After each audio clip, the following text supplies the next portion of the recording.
All right, here we go. I'm going to get some instruction here in for today for you guys at home for the exploratory class. First thing I want to review is what we have here with our copper wire. First of all, the white coating. Let me step in front here so it's right up close. The white coating is called a Romex coating. It covers all three wires inside. Okay, oops. Inside you will have, with this type of wire, three wires. A bare copper wire right there. Okay, that is the ground wire. In case of an electrical overload or an electrical emergency, it carries excess electrical charge away from the house and disperses it through the ground through ground rods. Okay, then you'll have the black coated wire inside the Romex sheathing. This black plastic indicates that this one, generally speaking, in electricity, carries the load or brings the electricity to the object that needs electricity, whether it be a light, whether it be an outlet, whatever you're plugging into or using, this carries the electrical load.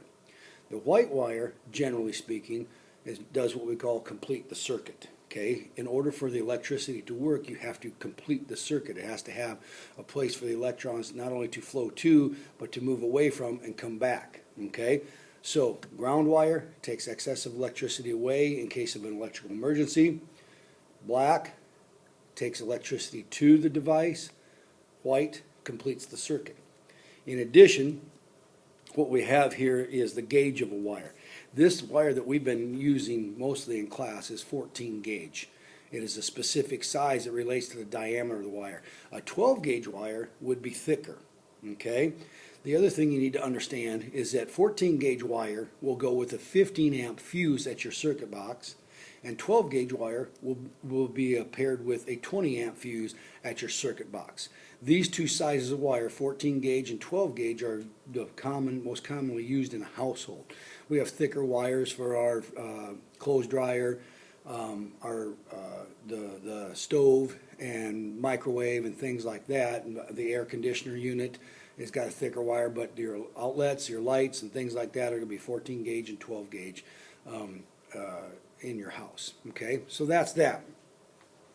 Next thing I want to cover is Ohm's law. Ohm's law states this.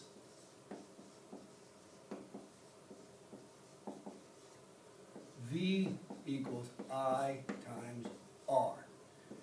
V equals volts. I equals amps. R equals resistance. Okay? I will stand back, adjust the camera a little bit so you can see that a little better. Okay? Volts is electrical pressure.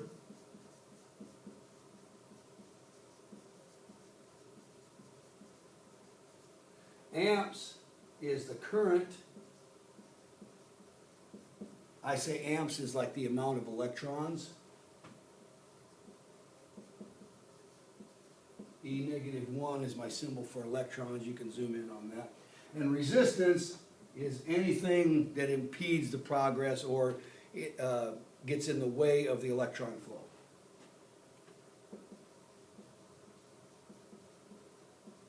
Electron flow. This symbol is a little saddle like that. That's the symbol for resistance. Okay? All right? And resistance is measured in ohms. Hence Ohm's law. Ohm's law states the relationship between voltage, amperage, and resistance. Volts is equal to I times R. Okay? Here's what you need to know. Volts and amps are proportional.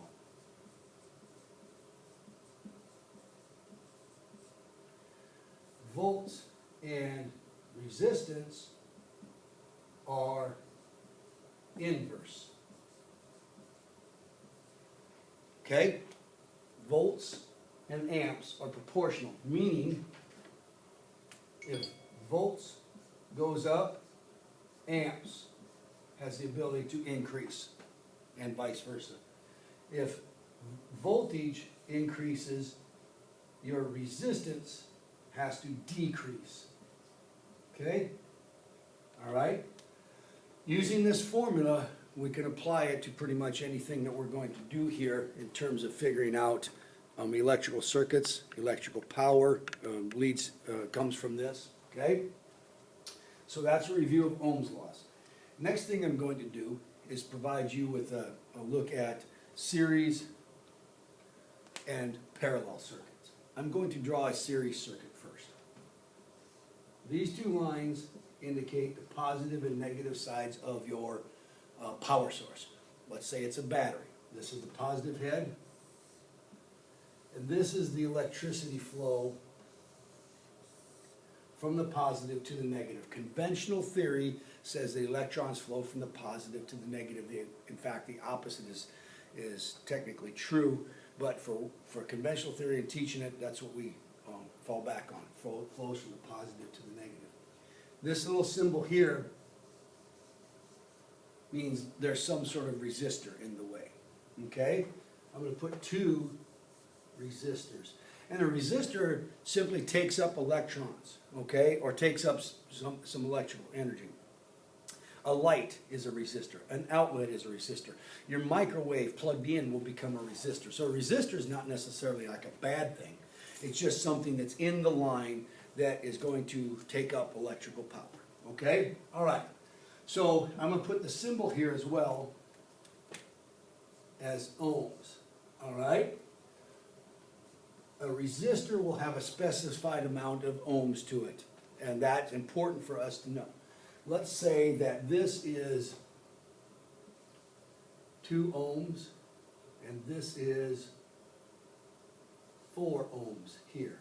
And I'm sorry, I forgot to put this down. This is a series circuit.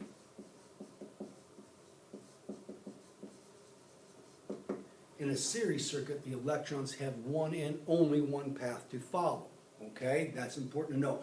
Think of your flashlight. That is a series circuit. They go from the positive to the negative. If this were a flashlight, here's your batteries. Here's the light bulb, or the switch. Here's the light bulb. Electricity goes to the switch. You turn the switch on, the light comes on, and it goes back to the battery. Okay? One and only one path in a series circuit. All right? Let's say that this is a 9 volt, let's do 12 volt battery. All right? In a series circuit, the resistance is additive. They add up together to get the total resistance. I did this so the math will be easy. Okay? So in a series circuit, we have what we call resistance total. We're going to write this down here. R subscript T equals this. Well, let's add up our resistance. 4 plus 2 is 6 ohms. What is my voltage? My voltage is equal to 12 volts. If I look at my formula, V equals I times R, I have the voltage and the resistance. I can find out my amperage. All right, let's plug it in. 12 is equal to I, the unknown, times 6 ohms. Well, in an equation, you do to one side, you do it to the other. So this is multiplication, you do the opposite of that. So I'm going to divide each side by 6. And I'm going to get my amperage, which is signified by I, as 2 amps. I'm going to write that up here. These 2 amps will flow, the electricity, the current, or the amount of electrons will flow in this direction. Okay? Now, what happens in a series circuit is the voltage will drop at each resistor. Okay? We will lose current. So if you had, say I had 2 lights on this and 1 switch, it might appear that the second light in this series would be a little dimmer because it doesn't have quite the push or quite the current of electricity. And but we don't lose amperage, we just lose the ability to push it. Okay? All right, so let's figure this out. We know our resistance total, we know our volts, we know our amps.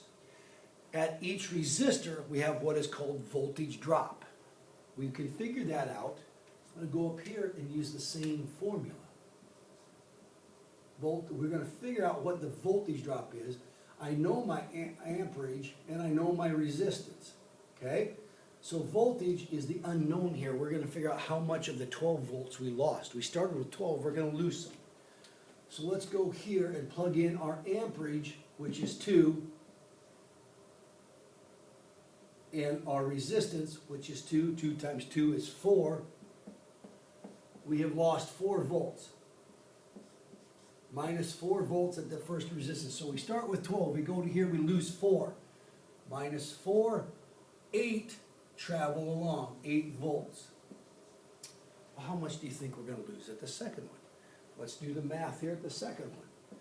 V equals I times R. I'm looking for how much voltage is going to drop. I know my I is 2.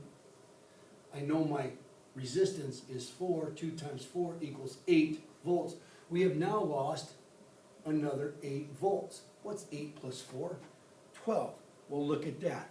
The voltage drop in the entire series system equals what you started with. Here's the thing about a battery. It carries that constant 12 volts at the battery, so we lose it here.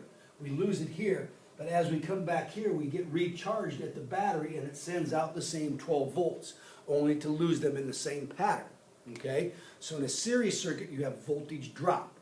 You understand that by knowing what the ohms of each resistor are in the series, and you understand that the voltage in equals voltage out. That is Kirchhoff's rule of series circuit. Kirchhoff's rule states that you will lose the amount of voltage you lose in a series circuit equals the amount of voltage you start with. And we prove that right here using Ohm's law. Remember, voltage equals amps times resistance. Okay, I'm done with that one. That's series circuit. I'll give you some problems for that, and then we'll move on to parallel circuit.